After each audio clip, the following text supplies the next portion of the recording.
Hello everyone and welcome back to Seedling Success UK.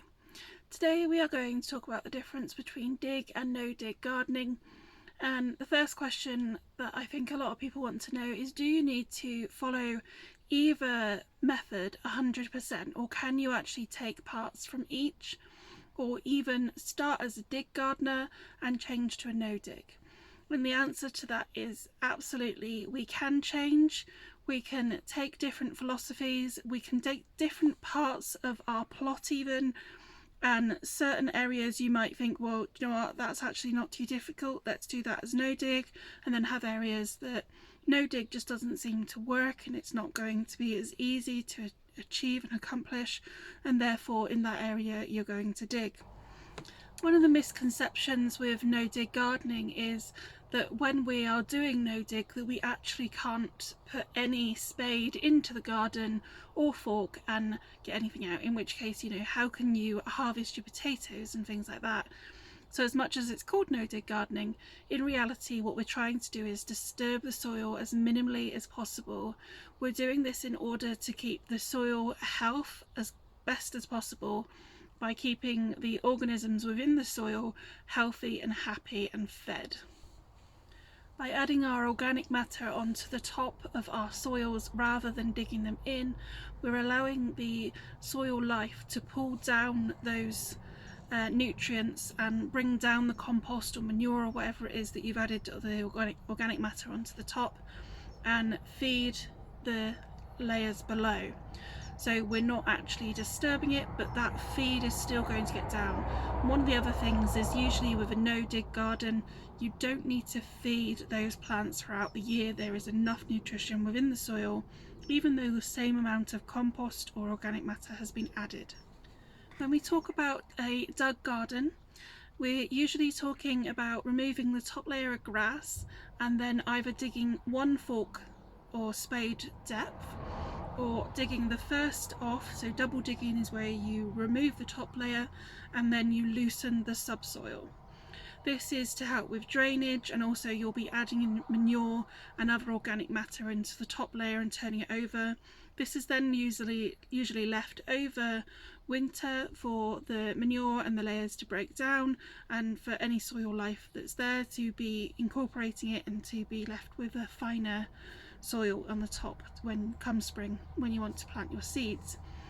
This, however, can cause some issues with the soil life and can upset the fungi networks which are under the soil and link, you know, so many different things, from the roots that have been left in the ground with no dig, or roots of trees and things like that.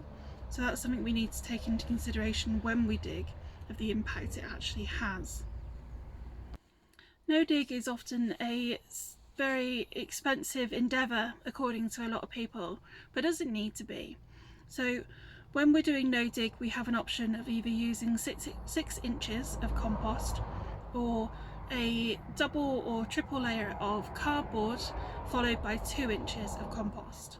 And although if you are doing a very large setup that could be expensive and you'll need to buy in compost, it's definitely something that you can think ahead and start your compost heap now. Gather from your neighbours, add things to it. You can add, you know, nettles and comfrey, grass clippings. There's many things that you can add to make your compost heap build quicker and therefore reduce those costs. If you are doing raised beds, then that's also an additional added cost, but that's going to be an added cost whether you're doing no dig or not. Do we need to do any ground preparation on a no dig site? If you're lucky enough that you have just got a grass that you are going straight over a lawn, then we just want to mow this down.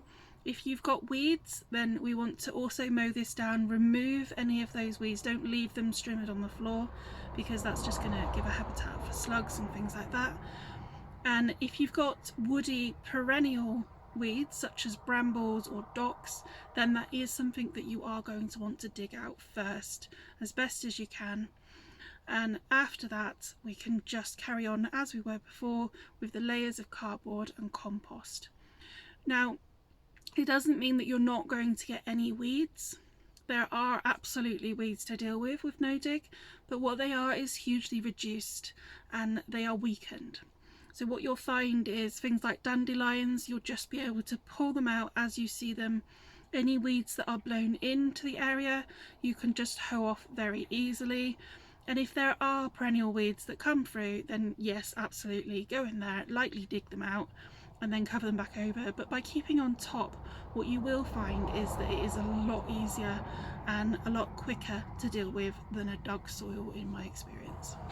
If you are working in a vast area and you've got a lot of weeds that you don't have the cardboard, the time, the ability, the compost to deal with immediately, one thing you can do is put down a plastic membrane, always on the top, don't bury it, and we can then put holes through the membrane and we can grow things like sweet corn, potatoes and pumpkins through those holes in order to still use that area. So it's not wasted, it's still going to get used, but when you take off that membrane a year later or even 6 months later, a year is good, then you're going to be having a ground that's much less weedy and is much easier to start with. One major difference between dig and no dig is definitely the physical demand. So I myself have a neuromuscular disease and I simply cannot dig. So if I had to dig, I would not have the opportunity to garden in any way really. I guess I could start seeds, but I definitely couldn't plant them. So when you're thinking of it like that, maybe you're thinking, well, I really enjoy digging, why wouldn't I dig? Then absolutely carry on. But if you've got back problems or mobility issues, or you've got some sort of weakening disease, or even, you know, children that want to get involved, then that absolutely can be easier with a no dig method. Once your no dig beds or your dig beds are set up, does it require more compost to actually continue or organic matter yearly? The answer to this is no. Whether you're digging or you're no dig, you are going to be adding at least an inch to the area and you're just not going to dig it in, you're just going to add it on top and let nature do the work for you. As a no dig gardener, one thing that you'll find is that you don't need to feed the plants as much. The feed that you add on top yearly, that organic matter, will be doing enough for you. So other than pots or, you know, in places where you have maybe more hungry plants, then by all means add to those if you need to, but you'll usually find that you don't. You may also find that you save on things like pest control because the plants are healthier and happier.